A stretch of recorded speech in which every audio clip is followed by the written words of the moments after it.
Kabanata 17, Mga tagapagbalita ng umaga. Isa sa mga pinakataimtim ngunit pinakamalwalhating katotohanan na inihayag sa Biblia ay yung tungkol sa ikalawang magparito ni Kristo upang tapusin na ang dakilang gawain ng pagtubos. Sa naglalakbay na bayan ng Diyos na matagal nang hinayaang manatili pansamantala sa lupain ng lilim ng kamatayan, isang mahalaga at nakaliligayang pag-asa ang ibinigay sa pangakong tungkol sa kanyang pagpapakita. Siya na muling pagkabuhay at ang buhay upang muling iuwi ang kanyang mga napatapon. Ang doktrina tungkol sa ikalawang magparito ang siyang pinakapaksa ng banal na kasulatan. Simula noong araw na ang mga unang mag-asawa ay umalis sa Eden na malulungkot ang hakbang, hinintay ng mga anak ng pananampalataya ang pagdating ng isang ipinangako upang wasakin ang kapangyarihan ng mangwawasak at muli silang ibalik sa nawalang paraiso. Hinintay ng mga banal na tao noong una ang pagdating ng Mesiyas sa kaluwalhatian bilang katuparan ng kanilang pag-asa. Si Enoch na ikapito pa lamang mula sa lahing nanirahan sa Eden na sa loob ng 300 taon dito sa lupa ay lumakad na kasama ang kanyang Diyos ay pinayagang mamasdan mula sa malayo ang pagdating ng tagapagligtas. Narito, sabi niya, dumating ang Panginoon na kasama ng kanyang laksalaksang mga banal upang igawad ang hatol sa lahat. Judas 14 at 15. Ang patriarkang si Job sa gabi ng kanyang pagtitiis ay nagsabi ng may di natitinag na pagtitiwala, nalalaman ko na ang aking manunubos ay nabubuhay at sa wakas siya ay tatayo sa lupa. Makikita ang Diyos sa aking laman na aking makikita sa aking tabi at mamamasdan ng aking mga mata at hindi ng iba. Job 19:25 hanggang 27. Ang pagparito ni Kristo upang ihatid ang paghahari ng kaluwalhatian ang nagbigay ng inspirasyon sa pinakadakila at pinakamakabagbag pusong pananalita ng mga banal na manunulat. Tinalakay ito ng mga makata at mga propeta ng Biblia sa mga salitang nagbabaga sa makalangit na apoy. Inawit ng mga awit ang kapangyarihan at kamaharlikahan ng hari ng Israel. Mula sa Siyon na kasakdalan ng kagandahan, nagliliwanag ang Diyos. Ang aming Diyos ay dumarating at hindi siya tatahimik. Siya'y tumatawag sa langit sa kaitaasan at sa lupa upang hatulan niya ang kanyang bayan. Awit 50, 2 hanggang 4. Matuwa nawa ang langit at magalak nawa ang lupa sa harapan ng Panginoon, sapagkat siya'y dumarating upang hatulan ang lupa. Kanyang hatulan na may katuwiran ang sanglibutan at ng kanyang katotohanan ang mga bayan. Awit 96, 11 at 13. Ang sabi ni Propeta Isaias, magsigising at magsiawit, kayong nagsisitahan sa alabok, sapagkat ang iyong hamog ay gaya ng mga hamog ng damo at iluluwa ng lupa ang mga patay. Ang inyong mga patay ay mabubuhay, ang kanilang mga katawan ay babangon. Lulunukin niya ang kamatayan magpakailanman at papahiri ng Panginoong Diyos ang mga luha sa lahat ng mga mukha. Ang paghamak sa kanyang bayan ay maaalis sa buong lupa sapagkat ang Panginoon ang nagsalita. At sasabihin sa araw na iyon, ito'y ating Diyos, hinintay natin siya at ililigtas niya tayo. Ito ang Panginoon, ating hinintay siya, tayo'y matuwa at magalak sa kanyang pagliligtas. Isaias 26:19 at 25:8 hanggang 9. At si Habakuk na wiling-wili sa banal na pangitain ay namasdan ang kanyang pagpapakita. Ang Diyos ay dumating mula sa Teman at ang banal mula sa bundok ng Paran. Ang kanyang kaluwalhati ay tumakip sa mga langit at ang lupa'y puno ng kanyang kapurihan. Ang kanyang ningning ay parang liwanag. Siya'y tumayo at sinukat ang lupa. Siya'y tumingin at niliglig ang mga bansa at ang mga walang hanggang bundok ay nangalat. Ang mga burol na walang hanggan ay nagsiyukod. Ang kanyang mga pamamaraan ay walang hanggan. Ikaw ay sumakay sa iyong mga kabayo, sa iyong karwahe ng kaligtasan. Nakita ka ng mga bundok at ang mga ito'y nanginig. Ibinigay ng kalaliman ang kanyang tinig at itinaas nito ang kanyang mga kamay. Ang araw at buwan ay tumigil sa kanilang mataas na lugar. Sa liwanag ng iyong mga palaso sila'y umalis, sa kislap ng iyong makinang na sibat. Ikaw ay lumabas upang iligtas ang iyong bayan at iligtas ang iyong pinahira ng langis. Habakuk 3:3 hanggang 13. Nang ang tagapagligtas ay malapit ng mawalay sa kanyang mga alagad, Inaliw niya sila sa kanilang kalungkutan sa pamamagitan ng katiyakan na siya'y muling babalik. Huwag mabagabag ang inyong puso, sa bahay ng aking ama ay maraming tahanan. Ako'y paparoon upang ihanda ko ang lugar para sa inyo. At kung ako'y pumunta roon at maihanda ko ang isang lugar para sa inyo, ako'y babalik at kayo'y tatanggapin ko sa aking sarili. Juan 14:1-3. Kapag dumating na ang anak ng tao na nasa kanyang kaluwalhatian, nakasama niya ang lahat ng mga anghel, siya'y uupo sa trono ng kanyang kaluwalhatian at titipunin sa harapan niya ang lahat ng mga bansa. Mateo 25:31-32. Inulit sa mga alagad ng dalawang anghel na nagtagal pa ng kaunti doon sa Olibo pagkatapos ng pag-akyat ni Kristo sa langit, ang pangako ng kanyang pagbabalik. Itong si Jesus na dinala sa langit mula sa inyo ay darating na gaya rin ng inyong nakitang pagpunta niya sa langit. Gawa 1:11. At si Apostol Pablo na nagsasalita sa pamamagitan ng espiritu ng inspirasyon ay nagpatotoo. Sapagkat ang Panginoon mismo ang bababa mula sa langit na may isang sigaw, may tinig ng arkanghel at may trumpeta ng Diyos, at ang mga namatay kay Kristo ay babangon muna. 1 Tesalonica 4:16. Ang sabi ng propeta ng Patmos, tingnan ninyo, siya'y dumarating na nasa mga ulap at makikita siya ng bawat mata. Apokalipsis 1:7. Sa kanyang pagparito nakakumpol ang mga kaluwalhatian ng mga pagpapanumbalik ng lahat ng mga bagay na sinabi ng Diyos noong una sa pamamagitan ng bibig ng kanyang mga banal na propeta. Gawa 3:21. Kung maggagayon, ang matagal nang nagpapatuloy na paghahari ng kasamaan ay wawasakin. Ang kaharian ng sanglibutan ay magiging kaharian ng ating Panginoon at ng kanyang Kristo at siya'y maghahari magpakailanman. Apokalipsis 11:15. At ang kaluwalhatian ng Panginoon ay mahayag at sama-samang makikita ng lahat ng laman. Isaias 40:5. Pasisibuli ng Panginoong Diyos ang katuwiran at kapurihan sa harapan ng lahat ng bansa. Isaias 61:11. Siya'y magiging korona ng kaluwalhatian at putong ng kagandahan sa nalabi ng kanyang bayan. Isaias 28:5. Sa panahong iyon, ang mapayapa at matagal nang inaasam na kaharian ng Mesiyas ay itinatag sa ilalim ng buong kalangitan. Aaliwin ng Panginoon ang Zion, kanyang aaliwin ang lahat niyang sirang dako at gagawin niyang parang Eden ang kanyang ilang, ang kanyang disyerto na parang halamanan ng Panginoon. Isaiah 51:3. Ang kaluwalhatian ng Lebanon ay ibibigay rito, ang karingalan ng Carmel at ng Sharon. Isaiah 35:2. Hindi ka na tatawagin pang pinabayaan, hindi na rin tatawagin pa ang iyong lupain na giba, kundi ikaw ay tatawaging ang aking katuwaan ay nasa kanya o Hepsiba, at ang iyong lupain ay tatawaging may asawa o byula. Isaiah 62:4-5. Kung paanong ang lalaking ikakasal ay nagagalak sa babaeng ikakasal, gayon magagalak ang Diyos sa iyo. Isaiah 62:4-5. Ang pagdating ng Panginoon ang siyang pag-asa ng tunay niyang mga tagasunod sa lahat ng panahon. Ang pangako ng Panginoon noong mamamaalam siya sa bundok ng Olibo, na siya'y muling babalik ay tumanglaw sa hinaharap ng kanyang mga alagad at pumuno sa kanilang puso ng kaligayahan at pag-asang hindi kayang patayin ng kalungkutan o pagdilimin ng pagsubok. Sa gitna ng paghihirap at pag-uusig, ang pagpapakita ng kaluwalhatian ng ating dakilang Diyos at tagapagligtas na si Jesucristo ang siyang mapalad na pag-asa. Tito 2:13.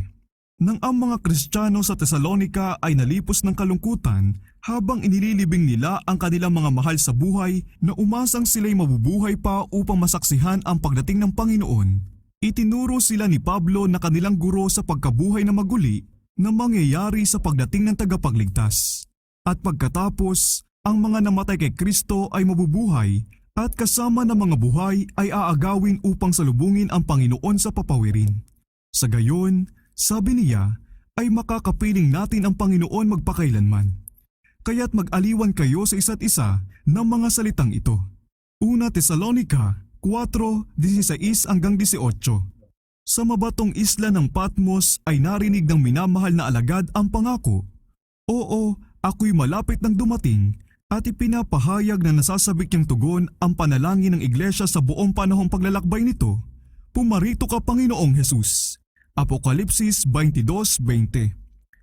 Mula sa bilangguan, sa pinagsusunugan at sa bitayan kung saan sumaksi para sa katotohanan ang mga banal at ang mga martir, ay maririnig sa loob ng daang-daang taon ang pagsambit ng kanilang pananampalataya at pag-asa. Dahil may katiyakan sa personal na muling pagkabuhay ni Jesus at sa gayoy sa sarili na rin nilang pagkabuhay na muli sa kanyang pagdating, sa kadahilanang ito, sabi ng isa sa mga Kristiyanong ito, ay hinamak nila ang kamatayan at nasumpungang sila'y hindi saklaw nito. Daniel T. Taylor, The Reign of Christ on Earth or The Voice of the Church in All Ages, page 33.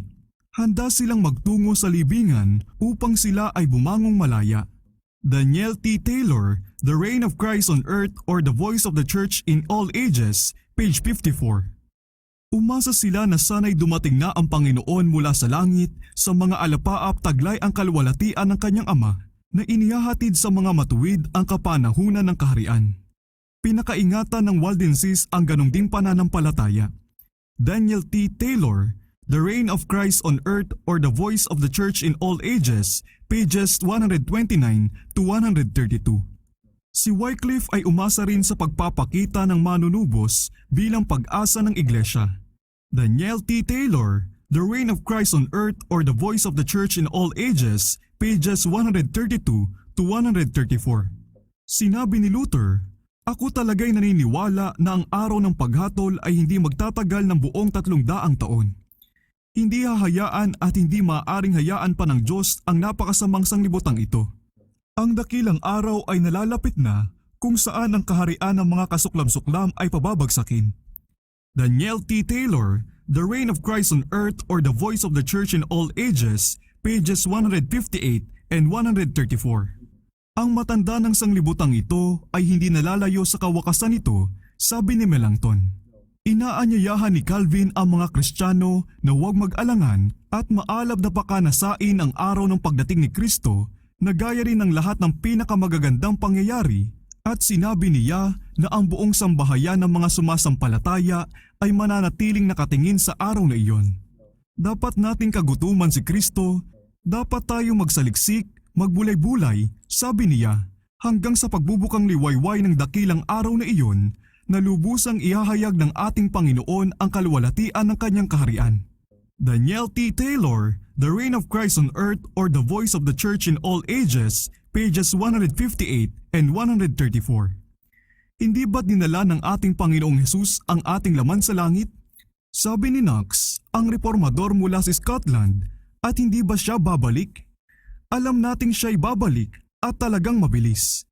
Sina Ridley at Latimer na nagbuwis ng kanilang buhay para sa katotohanan ay may pananampalatayang umasa sa pagdating ng Panginoon. Sinulat ni Ridley, "Ito'y talagang paniniwalaan ko, kung kaya't sinasabi ko, walang pag-aalinlangan na ang daigdig ay nalalapit na sa kawakasan nito. Kagaya ni Juan na lingkod ng Diyos, sa ating mga puso ay sumigaw tayo sa ating tagapagligtas na si Kristo, pumarito ka, Panginoong Hesus." Daniel T. Taylor, The Reign of Christ on Earth or The Voice of the Church in All Ages, pages 151 and 145. Ang mga kaisipan tungkol sa pagdating ng Panginoon, sabi ni Baxter, ay pinakamatamis at pinakamaligaya para sa akin. Richard Baxter, Works, Volume 17, page 555. Gawain ng pananampalataya at katangian ng kanyang mga banal ang pakanasain ang kanyang pagpapakita at hintayin ang mapalad na pag-asang iyon. Kung ang kamatayan ang huling kaaway na lilipulin sa panahon ng muling pagkabuhay, maaari na natin ngayong matutunan kung gaano dapat kaalab manabik at manalangin ang mga mananampalataya para sa ikalawang pagparito ni Kristo. Kung saan gagawin ang lubos at huling paglupig na ito. Richard Baxter, Works, Volume 17, page 500. Ito ang araw na dapat kasabikan at asahan at hintayin ng lahat ng mananampalataya bilang kaganapan ng lahat ng gawain ng katubusan nila at lahat ng hangarin at pagsisikap ng kanilang kaluluwa. Madaliin mo, O Panginoon, ang mapalad na araw na ito. Richard Baxter, Volume 17, pages 182 and 183. Ganyan ang pag-asa ng Iglesia ng mga Apostol, ng Iglesia sa Ilang at ng mga Reformador. Hindi lamang inihuhula sa propesiya ang paraan at ang layunin ng pagparito ni Kristo, kundi nagbigay pa ng mga palatandaan na sa pamamagitan nito'y malalaman ng mga tao kung ito'y malapit na. Ang sabi ni Jesus, at magkakaroon ng mga tanda sa araw at buwan at mga bituin. Lucas 21:25. Magdidilim ang araw at ang buwan ay hindi magbibigay ng kanyang liwanag at malalaglag ang mga bituin mula sa langit at mayayanig ang mga kapangyarihan sa mga langit.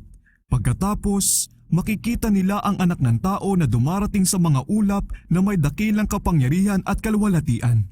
Marcos 13:24-26. Ganyan inilalarawan ni Juan Revelador ang una sa mga tanda bago ang ikalawang pagparito.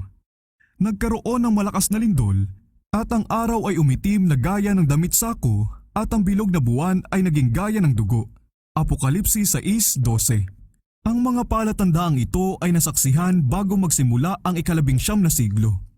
Bilang katuparan ng hulang ito ay nagkaroon noong taong 1775 ng pinakamatinding lindol na naitala.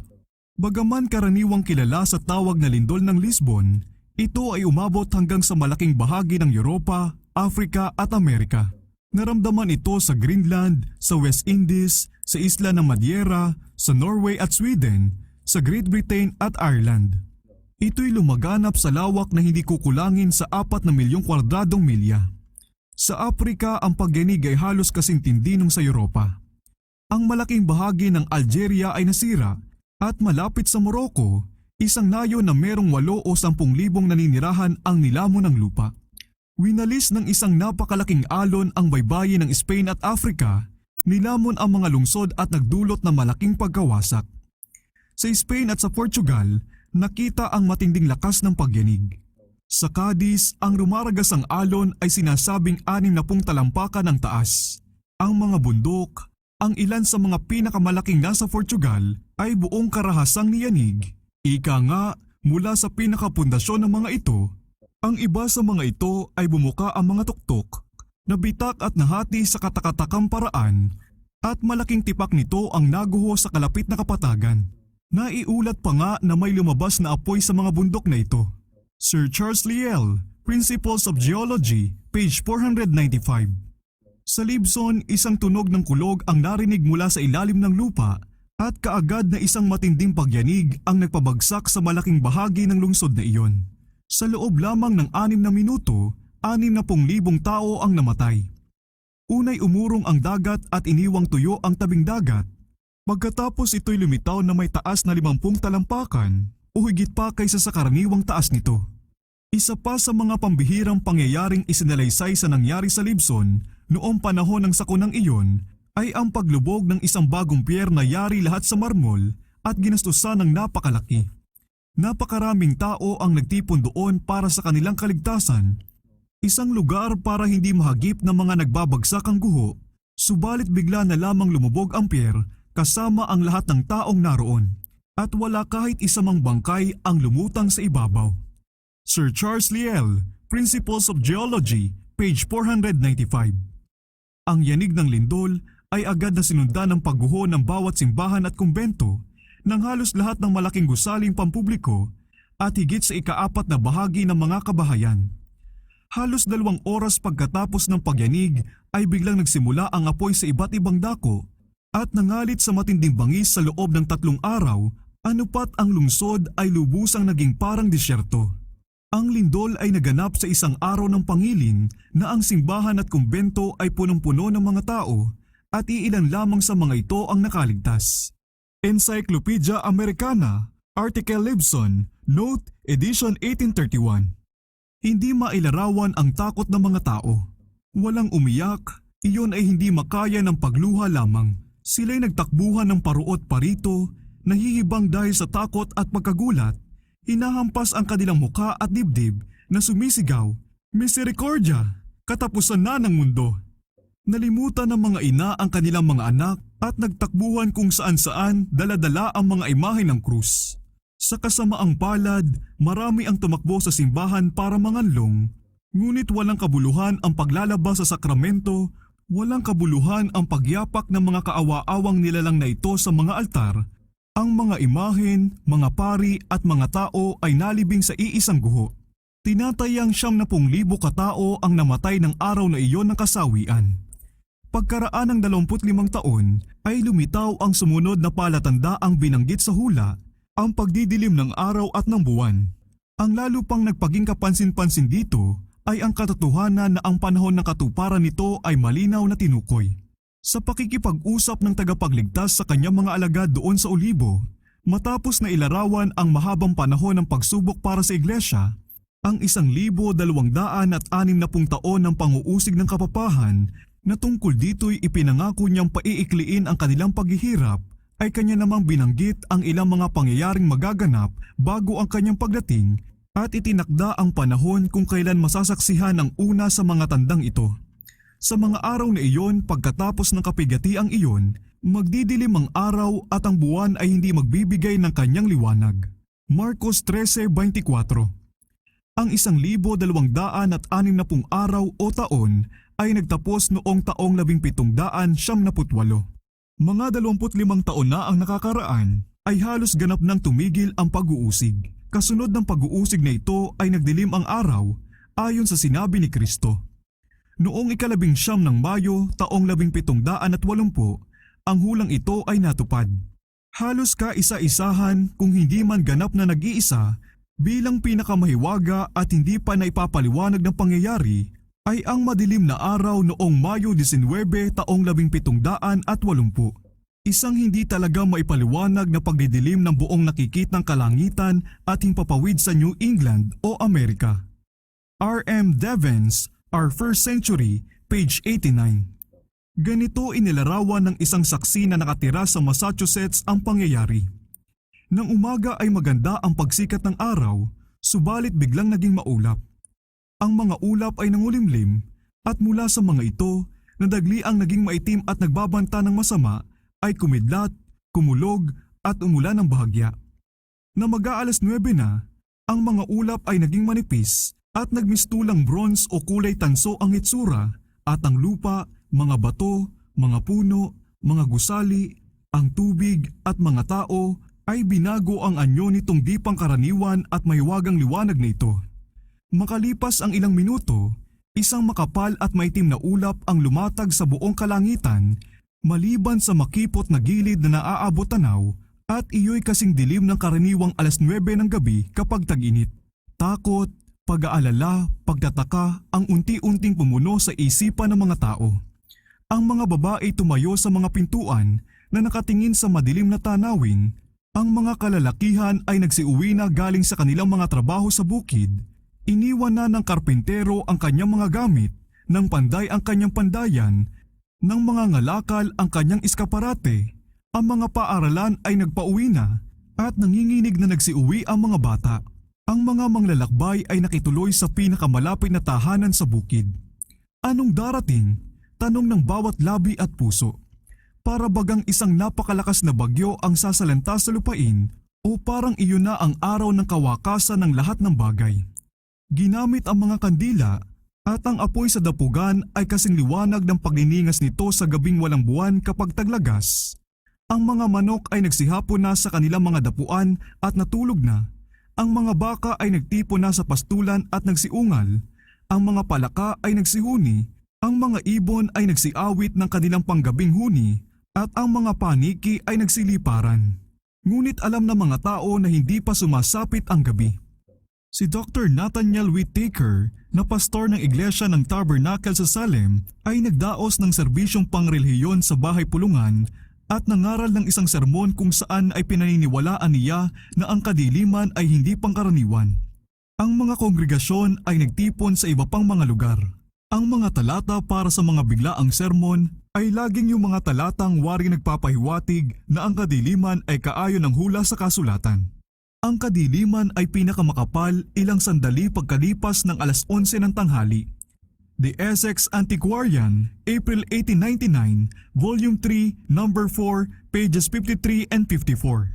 Sa maraming bahagi ng bansa ay napakatindi nito sa araw, Ano pat kung walang liwanag ng kandila ay hindi masabi ng mga tao kung anong oras nasa kanilang relo o orasan, ni makakain, ni maasikaso ang kanilang mga gawain sa tahanan. Ang lawak ng kadilimang ito ay pambihira. Ito'y nakita sa silangan hanggang sa Falmouth. Pakanluran ay nakaabot ito sa pinakamalayong bahagi ng Connecticut at sa Albany. Patimog, ito'y nakita sa mga baybaying dagat at sa hilaga ay hanggang sa nasasakupan ng mga kolonya sa Amerika. William Gordon, History of the Rise, Progress, and Establishment of the Independence of the USA, Volume 3, page 57. Ang matinding kadiliman sa araw na iyon ay sinundan ng medyo maaliwalas na kalangitan, 1 o 2 oras bago gumabi, at ang araw ay lumitaw, bagaman malabo pa rin ito dahil sa madilim at makapal na hamog. Pagkalubog ng araw ay nag-ulap uli sa itaas at ito'y mabilis na nangitim. Pati ang kadiliman ng gabi ay nakakatakot at hindi pangkaraniwan gaya rin ng mga nangyari sa araw. Sa kabila nito ay halos kabilugan ng buwan, walang bagay na maaaninag malibang may tulong ng artipisyal na ilaw, at kung titingnan mula sa kalapit na mga bahay at iba pang mga lugar sa malayo, ay para bagang kauri ng kadiliman sa Ehipto na mukhang halos hindi matatagusan ng liwanag. Isaiah Thomas, Massachusetts Spy or American Oracle of Liberty, Volume 10, Number 472, May 25, 1780. Ang sabi ng isang saksi sa pangyayaring iyon, hindi ko may iwasang isipin noong panahong iyon na kung ang lahat na nagliliwanag na bagay sa sangsinukob ay mababalot ng di malalagusang kadiliman o kay alisin, ay talagang lalong ganap ang kadiliman. Letter by Dr. Samuel Tenney of Exeter, New Hampshire, December 1785, in Massachusetts Historical Society Collection, 1792, First Series, Volume 1, page 97. Bagaman ng 9:00 ng gabing iyon ay sumikat ang kabilugan ng buwan, ito'y wala kahit katiting na bisa para pawiin ang nakamamatay na kadiliman. Pagkalampas ng hating gabi, ang kadiliman ay nawala at ang buwan ng unang masilayan ay parang dugo. Ang Mayo 19, taong 1788 ay namamalagi sa kasaysayan bilang ang madilim na araw. Magmula noong panahon ni Moises ay wala pang naitatalang panahon ng kadiliman na may ganong kapal, lawak at tagal. Ang paglalarawang ibinigay ng mga nakasaksi sa pangyayaring ito ay pag-uulit lamang sa mga sinabi ng Panginoon na itinala ni Propeta Joel 2,500 taon pa bago maganap ang mga ito. Ang araw ay magiging kadiliman at ang buwan ay magiging dugo bago dumating ang dakila at kakilakilabot na araw ng Panginoon. Joel 2:31. Pinagbilinan ni Kristo ang kanyang bayan na bantayan ang mga tanda ng kanyang pagdating at magalak kapag nakita na nila ang mga palatandaan ng paparating na nilang hari. Kapag nagsimulang mangyari ang mga bagay nito, sabi niya, "Tumingala kayo at itaas ninyo ang inyong mga ulo sapagkat malapit na ang katubusan ninyo." Itinuro niya ang kanyang mga tagasunod sa mga punong tinutubuan ng dahol sa tagsibol at sinabi, "Kapag mayroon na silang mga dahon ay nakikita mismo ninyo at nalalaman na malapit na ang tag-araw. Gayon din naman kayo, kapag nakita ninyong nangyayari na ang mga bagay na ito, nalalaman ninyo na malapit na ang kaharian ng Diyos." Lucas 21, 28, 30 at 31. Ngunit ang espiritu ng kapakumbabaan at pagtatalaga sa iglesia ay napalitan ng kapalaluan at masyadong seremonya. Ang pag-ibig kay Kristo at pananampalataya sa kanyang pagparito ay lumamig. Dahil wiling-wili sa sanglibutan at sa paghahangad ng kalayawan, ang mga nagsasabing bayan ng Diyos ay nabulag sa mga tagubili ng tagapagligtas tungkol sa mga palatandaan ng kanyang pagpapakita.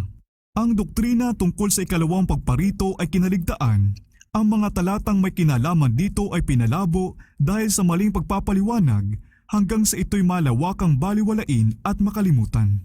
Ito'y lalo nang nangyayari sa mga iglesia sa Amerika. Ang kalayaan at kaginawahang tinatamasa ng lahat ng uri ng tao sa lipunan, ang ambisyosong paghahangad ng kayamanan at luho na pinagmumula ng pagkawili sa pagsusumakit na kumita ng maraming pera, ng matinding pagmamadali na maging sikat at malagay sa kapangyarihan na para bagang abot kamay ng lahat, ay nagtulak sa mga tao na ituon ang kanilang mga kapakanan at pag-asa sa mga bagay sa buhay na ito at ilagay ng malayo sa hinaharap pa ang dakilang araw na iyon na ang kasalukuyang kalagayan ng mga bagay ay lilipas na. Nang ituro ng tagapagligtas sa kanyang mga alagad ang mga palatandaan ng kanyang pagparito, kanya ring inihula ang kalagayan ng pagtalikod na mangyayari bago ang kanyang ikalawang pagparito. Kagaya noong panahon ni Noe, magkakaroon ng kasiglahan at pagkilos ang mga makasanglibutang pagninegosyo at paghahangad ng kalayawan, ang pamimili, pagbebenta, pagtatanim, pagtatayo at pag-aasawa, kasama na ang pagkalimot sa Diyos at sa buhay na darating. Sa mga nabubuhay sa panahong ito, ang babala ni Kristo ay, mag-ingat kayo sa inyong sarili, baka magumon ang inyong mga puso sa katakawan at kalasingan at sa mga alalahanin ukol sa buhay na ito at biglang dumating ang araw na iyon na parang bitag. Subalit maging handa kayo sa bawat panahon na nananalangin magkaroon kayo ng lakas upang makatakas sa lahat ng mga bagay nito na mangyayari at upang makatayo kayo sa harapan ng anak ng tao. Lucas 21:34 at 36. Ang kalagayan ng iglesia sa panahong ito ay ipinakita ng mga sinabi ng tagapagligtas sa Apokalipsis. Sa pangalan ikaw ay nabubuhay, ngunit ikaw ay patay. At doon sa mga ayaw gumising mula sa kanilang pabayang kasiguraduhan, ang taimtim na babala ay, kaya't kung hindi ka gigising, darating akong gaya na magnanakaw at hindi mo malalaman kung anong oras ako darating sa iyo. Apokalipsis 3:1 at 3.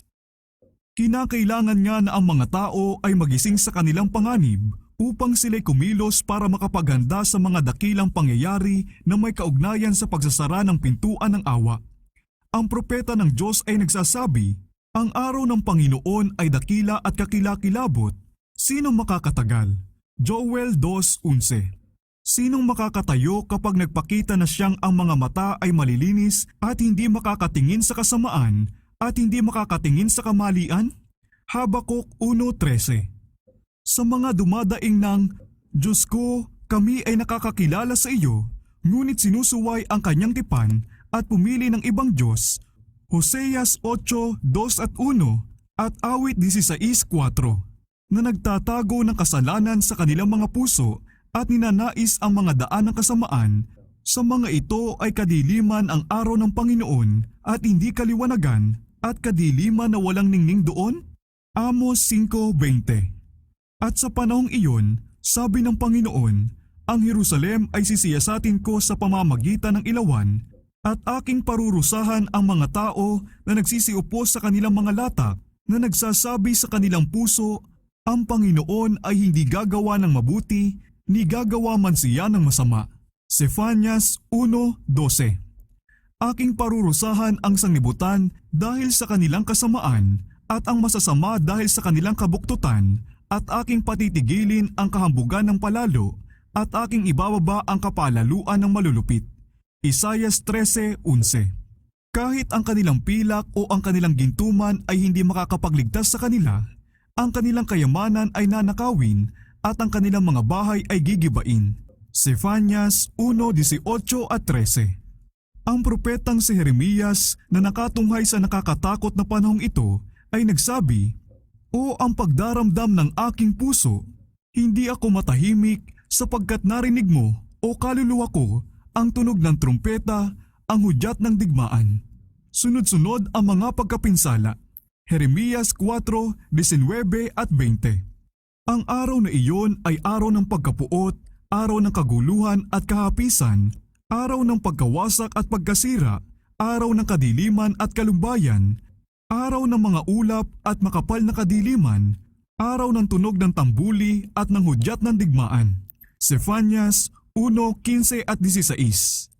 Tingnan ninyo, ang araw ng Panginoon ay dumarating upang gawing wasak ang lupa at upang libulin mula roon ang mga makasalanan niyon. Isaias 13:9. Sa pagsasaalang-alang sa dakilang araw na iyon, ang salita ng Diyos sa pinakataimtim at pinakamabisang pananalita ay nananawagan sa kanyang bayan na gumising na sa kanilang espiritual na katamlayan at hanapin ang kanyang mukha ng may pagsisisi at kapakumbabaan. Hipan ninyo ang mga trumpeta sa Siyon, patunugin ninyo ang hudyat ng aking banal na bundok. Manginig ang lahat ng mga naninirahan sa lupain, sapagkat ang araw ng Panginoon ay dumarating, ito'y malapit na. Magtakda kayo ng isang ayuno, tumawag kayo ng isang taimtim na pagtitipon. Tipunin ninyo ang bayan, pakabanalin ang kapulungan, tipunin ang matatanda, tipunin ang mga bata, lumabas ang bagong kasal na lalaki sa kanyang silid at ang bagong kasal na babae sa kanyang silid.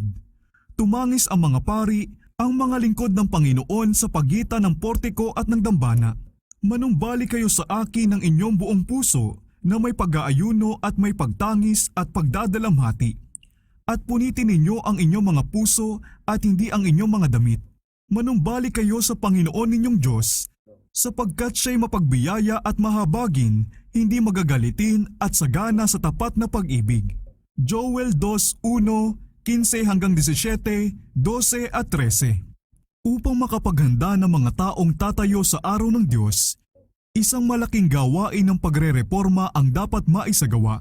Nakita ng Diyos na marami sa mga nag-aangking kanyang bayan ay hindi naghahanda para sa walang hanggan, at dahil sa kanyang kahabagan ay magpapadala siya ng isang mensahe ng babala upang gisingin sila sa kanilang kawalang malasakit at akayin silang maganda sa pagparito ng Panginoon. Ang babalang ito ay ipinakita ng Apokalipsis 14. Narito ang mensaheng may 3 bahagi na ayon sa pagkakalarawan ay ipinapahayag ng mga makalangit na nilalang at kaagad na sinundan ng pagparito ng anak ng tao upang gapasin ang aanihin sa lupa. Ang una sa mga babalang ito ay nagpapabatid sa nalalapit na paghukom. Ang propeta ay nakakita ng anghel na lumilipad sa gitna ng himpapawid na may walang hanggang ebanghelyo na ipahahayag sa mga naninirahan sa lupa, sa bawat bansa, lipi, wika at bayan. Sinabi niya sa malakas na tinig, "Matakot kayo sa Diyos at magbigay luwalhati sa Kanya, sapagkat dumating na ang oras ng Kanyang paghukom, at sambahin ninyo ang gumawa ng langit, ng lupa, ng dagat, at ng mga bukal ng tubig." Apokalipsis 14, 6 at 7. Ang mensaheng ito ay ipinahayag na bahagi ng walang hanggang ebanghelyo. Ang gawain ng pangangaral ng ebanghelyo ay hindi ipinaubaya sa mga anghel, kundi ipinagkatiwala sa mga tao. Ang mga banal na anghel ay ginagamit sa pamamatnubay sa gawaing ito. Sila ang nangangasiwa sa malalaking kilusan para sa kaligtasan ng mga tao. Ngunit ang talagang nagpapahayag ng ebanghelyo ay ginagampanan ng mga lingkod ni Kristo sa lupa. Ang mga tapat na tao na masunurin sa mga udyok ng Espiritu ng Diyos at sa mga turo ng kanyang salita, ang siyang magpapahayag ng babalang ito sa sanglibutan. Sila ay yung mga pinagtuunan ng pansin ang salita ng propesiya na lalong tiyak, ang ilawang tumatanglaw sa isang dakong madilim hanggang sa pagbubukang liwayway at ang tala sa umaga ay sumilang. 2 Pedro 1:19. Kanilang hinahanap ang karunungan ng Diyos ng higit kaysa lahat ng natatagong kayamanan at ibinibilang itong mas mainam kaysa pilak at ang mapapakinabangan dito ay higit kaysa gintong dalisay. Kawikaan 3:14. Kaya't inihayag ng Panginoon sa kanila ang mga dakilang bagay ng kaharian. Ang pakikipagkaibigan ng Panginoon ay para sa mga natatakot sa Kanya at ang Kanyang tipan ay ipinaalam niya sa kanila. Awit 25:14. Hindi ang mga matatalinong teologo ang may pagkaunawa sa katotohanan ito at nakibahagi sa pagpapahayag dito.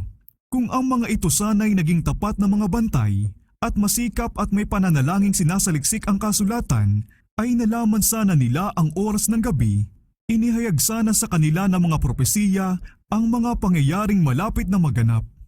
Ngunit hindi nila ginampanan ang tungkuling ito at ang mensahe ay ipinahayag ng mas hamak na mga tao. Ang sabi ni Jesus, "Kayo'y lumakad habang nasa inyo ang ilaw upang huwag kayong abutin ng dilim." Juan 12:35. Yung mga tumalikod sa liwanag na ibinigay ng Diyos o kaya'y nagpabayang hanapin ito samantalang abot kamay naman nila ito, ay hinahayaan sa kadiliman. Ngunit sinasabi ng tagapagligtas, "Ang sumusunod sa akin ay hindi kailanman lalakad sa kadiliman, kundi magkakaroon ng ilaw ng buhay." Juan 8:12. Ang sinumang naghahangad na gawin ang kalooban ng Diyos ng may tapat na layunin, na inuunawang mabuti ang liwanag na naibigay na, ay makakatanggap ng higit pang liwanag. Sa kaluluwang iyon ay may isusugong bituin na makalangit ang ningning upang patnubayan siya sa buong katotohanan. Noong unang pagparito ni Kristo ay nakita sana ng mga parit eskriba ang banal na lungsod na pinagkatiwalaan ng mga kapahayagan ng Diyos, ang mga tanda ng kapanahunan at naipahayag sana ang pagparito ng isang ipinangako. Itinuro ng hula ni Mikas ang lugar ng kanyang kapanganakan, Mikas 5:2. Tiyakang sinabi ni Daniel ang panahon ng kanyang pagdating, Daniel 9:25. Ipinagkatiwala ng Diyos ang mga hulang ito sa mga leader ng mga Hudyo. Wala silang maidadahilan kung hindi nila alam at naipahayag sa mga tao na ang pagdating ng Mesiyas ay malapit na. Ang hindi nila pagkaalam ay bunga ng makasalanang pagpapabaya. Ang mga Hudyo ay nagtatayo ng mga monumento para sa mga pinatay na propeta ng Diyos, samantalang sila'y nag-uukol naman ng pagsamba sa mga lingkod ni Satanas sa pamamagitan ng kanilang pagsang-ayon sa mga opinyon ng mga dakilang tao sa lupa. Dahil gumon sa kanilang mapaghangad na pagsisikap para sa posisyon at kapangyarihan sa mga tao, nakalimutan nila ang banal na karangalang inihandog sa kanila ng Hari ng Kalangitan. May malalim at magalang na pananabiksa ng pinag-aralan ng mga matatanda sa Israel ang lugar, oras at ang mga kalagayan sa pinakamalaking pangyayari sa kasaysayan ng sanglibutan, ang pagparito ng anak ng Diyos upang isagawa ang katubusan ng tao. Ang lahat ng tao sana'y nag-aabang at naghihintay upang sila'y magkasama-sama sa mga unang sasalubong sa manunubos ng sanglibutan. Pero tingnan mo, sa Bethlehem ay may 2 pagod na malalakbay mula sa mga burol ng Nazaret na binabagtas ang buong haba na makipot na lansangan patungo sa pinakadulong silangan ng bayan. Walang kabuluhan ang paghahanap ng lugar na mapapagpahingahan at matutuluyan sa magdamag. Walang pintuang bukas para magpatuloy sa kanila. Sa isang hamak na kubol na ginawa para sa mga hayop ay nakasumpong sila ng kanlungan sa wakas at doon ipinanganak ang tagapagligtas ng sanglibutan. Nasaksihan ng mga anghel sa langit ang kaluwalhatiang pinagsasaluhan ng anak ng Diyos at ng Ama bago magkaroon ng sanglibutan at kanilang inasahan ng may matinding pananabik ang kanyang pagpapakita sa sanglibutan bilang isang pangyayaring lipos ng labis na kaligayahan para sa lahat ng tao. Ang mga anghel ay hinirang upang ihatid ang magandang balita sa mga taong handang tumanggap dito at buong kagalakang magpapabatid nito sa mga naninirahan sa lupa. Si Kristo ay nagpakababa upang isuot sa kanyang sarili ang likas ng tao. Papasanin niya ang walang hanggang bigat ng kasawian samantalang gagawin niyang handog para sa kasalanan ang kanyang kaluluwa. Ngunit ninanais ng mga anghel na kahit sa kanyang pagpapakababa, ang anak ng kataas-taasan ay mahayag sa mga tao ng may karangalan at kaluwalhatiang angkop sa kanyang karakter. Magtitipon kaya sa kabisera ng Israel ang mga dakilang tao sa lupa upang salubungin ang kanyang pagdating? Ihaharap kaya siya ng mga hukbo ng anghel sa naghihintay na grupong ito? Isang anghel ang dumalaw sa lupa upang tingnan kung sinong handang sumalubong kay Jesus. Ngunit wala siyang nakitang palatandaan ng paghihintay. Wala siyang naririnig na tinig ng papuri at pagtatagumpay na ang panahon ng pagdating ng Mesiyas ay malapit na. Ang anghel ay lumipad-lipad sandali sa itaas ng piniling lungsod at ng templo kung saan nahayag ang presensya ng Diyos sa mahabang panahon. Ngunit kahit dito ay ganon din ang pagwawalang bahala. Ang mga pari sa kanilang karangyaan at kapalaluan ay nag-alay ng maruruming handog sa templo. Ang mga Pariseyo ay malakas ang boses na nagsasalita sa mga tao o nananalangin may kapalaluan sa mga kanto ng lansangan, sa mga palasyo ng mga hari, sa mga pagtitipon ng mga pilosoper, sa mga paaralan ng mga rabi.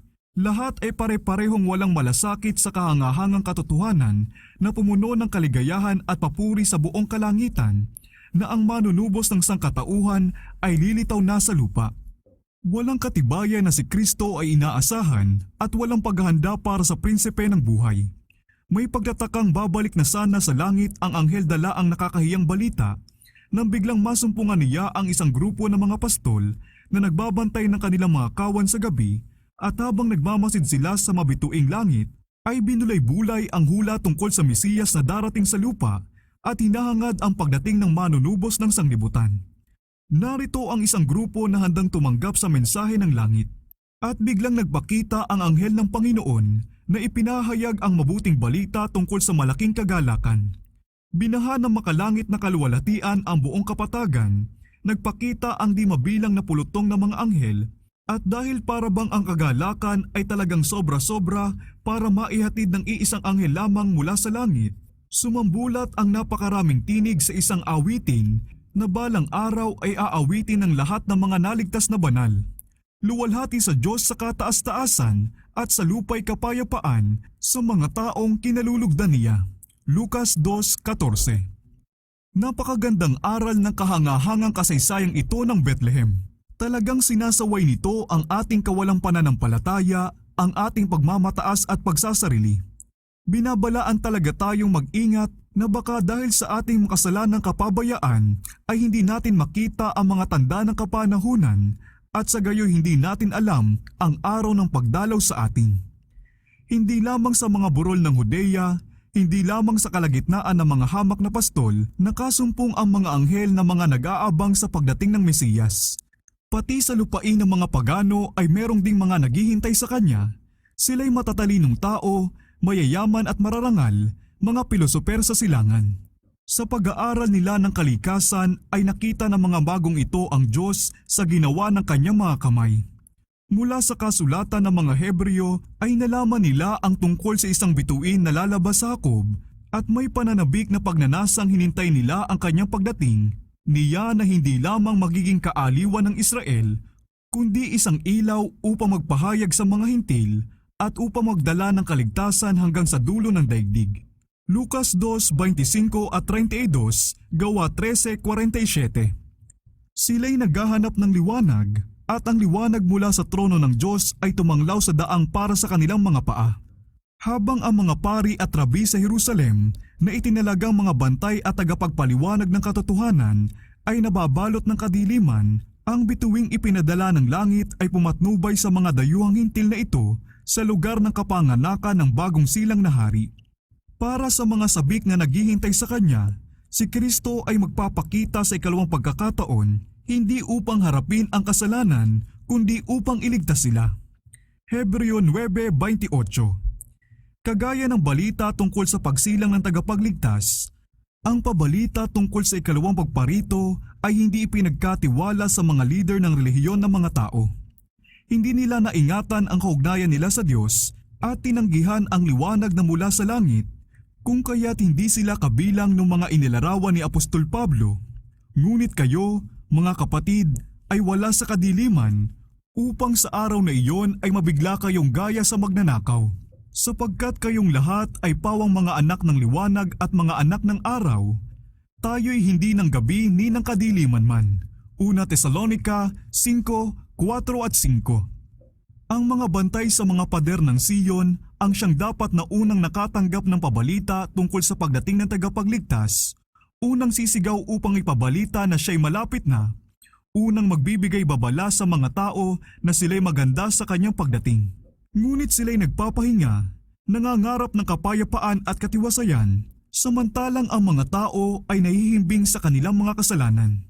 Nakita ni Jesus na ang kanyang iglesia ay gaya ng hindi nagbubunga ang puno ng igos na nababalutan ng mararangyang mga dahon, ngunit wala ang napakahalagang bunga.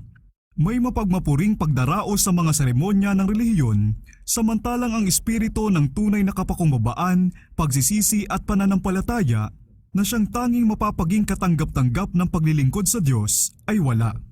Kapalit na mga biyaya ng espiritu ay may hayagang pagmamataas, masyadong seremonya, karangyaan, pagkamakasarili at pang-aapi. Ipinikit ng tumalikod na iglesia ang kanilang mga mata sa mga tanda ng kapanahunan.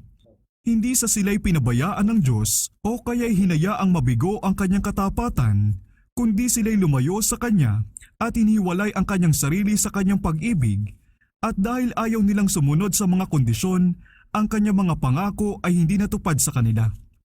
Iyan ang tiyak na kahihinatnan ng pagpapabayang pahalagahan at pagigihin ang liwanag at ang mga pribilehiyong ipinagkakaloob ng Diyos. Malibang patuloy na sundan ng iglesia ang nagbubukas niyang pamamatnubay na tinatanggap ang bawat sinag ng liwanag, na ginagampanan ang bawat tungkulin na maaaring ihayag, ay di maiiwasang bumaba ang relihiyon sa antas ng pagdaraos lang ng mga seremonya at maglaho ang espiritu ng napakahalagang kabanalan.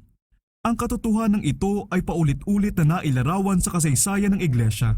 Hinihingi ng Diyos sa kanyang bayan ang gawain ng pananampalataya at pagsunod na katumbas ng mga pagpapala at karapatang ipinagkaloob. Ang pagsunod ay nangangailangan ng sakripisyo at may kasamang krus, at ito ang dahilan kung bakit napakarami sa mga nagsasabing tagasunod ni Kristo ang ayaw tumanggap sa liwanag na mula sa langit, at gaya ng mga Hudyo noong unang panahon ay hindi nalaman ang panahon ng pagdalaw sa kanila. Lucas 19:44. Dahil sa kanilang pagmamataas at kawalang pananampalataya, sila'y nilampasan ng Panginoon at inihayag ang kanyang katotohanan sa mga taong kagaya ng mga pastol sa Bethlehem at ng mga mago mula sa silangan ay pinagtuunan ng pansin ang lahat ng liwanag na kanilang natanggap.